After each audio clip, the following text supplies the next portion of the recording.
আওয়ামী লীগের যাবতীয় কার্যক্রম নিষিদ্ধ করার সিদ্ধান্ত গ্রহণ করা হয়েছে।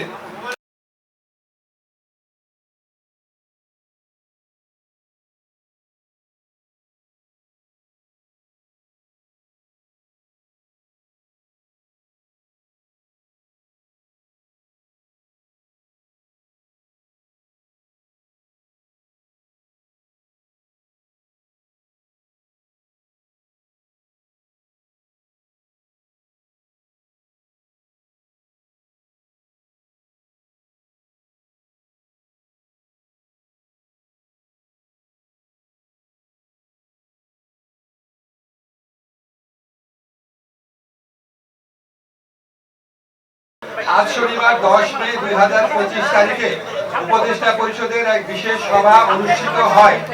সভায় আন্তর্জাতিক অপরাধ ট্রাইব্যুনাল আইনের সংশোধনী অনুমোদিত হয়েছে।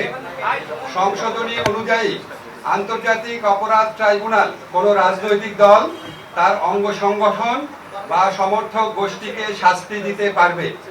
উপদেষ্টা পরিষদের বৈঠকে আন্তর্জাতিক অপরাধ ট্রাইব্যুনালে বাংলাদেশের আওয়ামী লীগ ও তার নেতাদের বিচার কার্য সম্পন্ন না হওয়া পর্যন্ত দেশের নিরাপত্তা ও সার্বভৌমত্ব রক্ষা, জুলাই আন্দোলনের নেতাকর্মীদের নিরাপত্তা এবং আন্তর্জাতিক অপরাধ ট্রাইব্যুনালের বাদী ও সাক্ষীদের সুরক্ষার জন্য সন্ত্রাস বিরোধী আইনের অধীনে সাইবার স্পেস সহ আওয়ামী লীগের যাবতীয় কার্যক্রম নিষিদ্ধ করার সিদ্ধান্ত গ্রহণ করা হয়েছে।